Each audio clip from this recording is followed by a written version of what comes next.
Jerry Mallory here, SBNationPrideDetroit.com. The bye week, it's over. It's game week.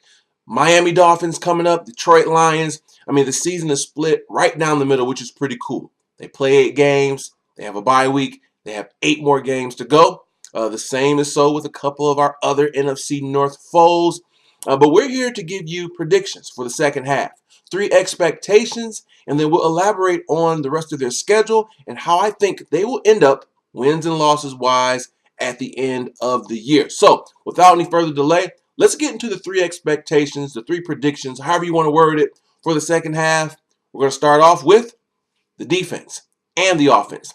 The defense, they won't be number 1. They're going to get a little bit worse, but the offense is going to get better. Now, hear me out. I still think the defense will be the stronger of the 2 units by the end of this year. But for these last 8 games, I don't think they'll be as strong. They've got some tougher competition coming up. You've got the Packers on the road. Terrific Tom Brady lighting the world on fire. Carson Palmer's been efficient this year. Ryan Tannehill. So we're going to face stiffer competition in terms of the offense. The offense that we're going to be facing. So I think the defense will falter a little bit.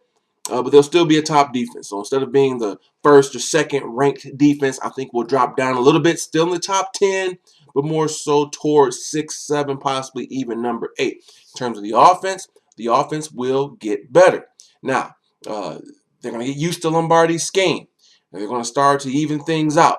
And obviously there's the health. Calvin Johnson, we expect to have him for the last 8 games. Reggie Bush, tight ends. I think Stafford's got something to prove. Drake Bell didn't have a really good first half. These guys all have something to prove.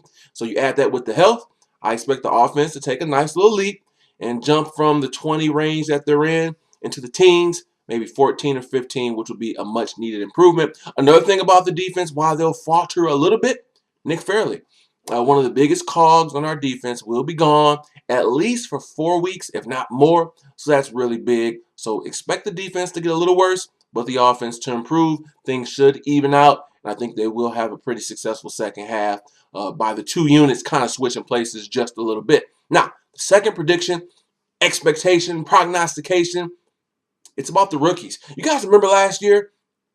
Tons of rookies with big production. You had Sam Martin, you had Ziggy Ansah, Larry Warford. Darius Slade was a little shaky, but he did provide a little bit. Even Joe Fourier and Adrian Waddle. These guys weren't drafted, but they were rookies. Tons of contributions. This year, not so much. Eric Ebron's been hurt, wasn't used a ton when he was healthy. Kyle Van Noy's been out. Travis Swanson is a reserve lineman. I expect that to change in the second half. First and foremost, Kyle Van Noy's coming back from his injury. They will be using him. He's a guy that can blitz the quarterback. He's probably the best at blitzing the quarterback of all of our linebackers. So even though he won't start initially, he may eventually. He's going to get a lot of action on obvious passing downs, on blitzing situations. This guy, especially in his junior year, had a knack for getting after the ball and bringing the quarterback down. And then Eric Ebron should see an expanded role. Once he comes back, he'll probably move up in the depth chart to like the second tight end, sometimes first, especially due to injury, but also production. So look for those rookies to help us out a little bit more than what we've seen in the first half. Last but not least, let's give you a breakout player for the second half. The first half breakout player had to be Golden Tate, right? We knew he was good. We knew about the catches. If you're a college guy like myself, we knew what he did at Notre Dame, but no one expected him to be this good, even with Calvin being out.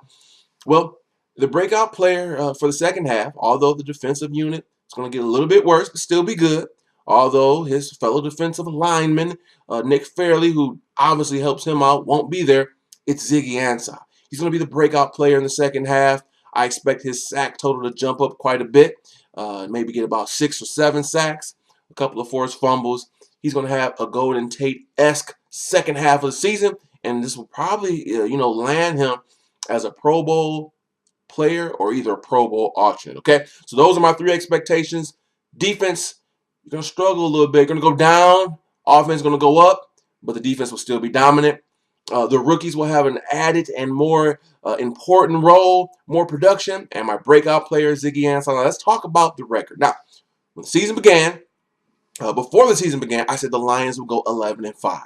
I've got the Lions winning 11 games. You can look somewhere on the internet. I promise you, it's out. Okay, it's out there. I said the Lions will go 11-5. Well, there's a little criticism, a little homerism I was being accused of displaying. 11-5 looks realistic. I'm sticking with that prediction. I'm leaning closer towards 12-4, which would mean they will go 6-2 to end the second half. But I'm gonna say 5-3. Now, I'm not gonna give you wins and losses for each game, but we have the terrible triumph, the unholy trinity coming up with the Dolphins. Then you've got the Patriots, and you've got the Cardinals, or actually the Cardinals and the Patriots.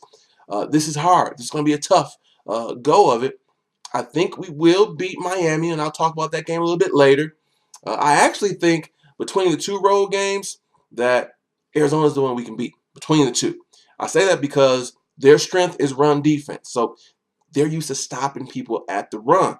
Well, that's our weakness. So, they're a great run defensive team, but they won't be eliminating anything that we're not already used to, which is being bad on the ground. Because of that, I think that is one of the reasons why we could beat them. But look at these in chunks of games.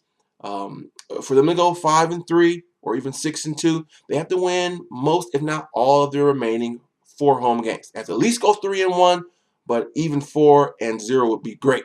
So Miami would have to be a win, and you've got Minnesota, which should be a win. The Bears, which should be a win. Tampa Bay. Those should all be wins. So 4-0 at home, that gets you 10 wins right there. You only have to go 1-3 on the road. So, you're looking at games against the Bears and the Packers. If you can split one of those two, probably the Bears game.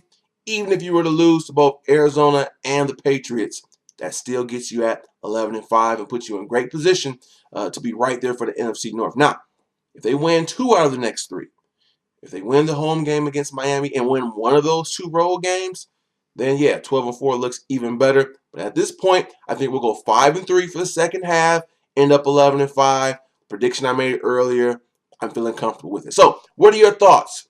What do you think the offense and the defense is going to do in the second half? Who do you think will be the breakout player in the second half? Do you expect the rookies to have an added role? What do you think our record will be overall and in the second half? We're going to talk about the Miami game coming up soon in a day or so. But until then, let's enjoy this. We're at the halfway point. Everything's not roses and sunshine, but 6-2 is 6-2 is 6-2. I want to thank each and every one of you for watching. Until next time, as always, this has been Jerry Mallory for SB Nation and PrivateDetroit.com.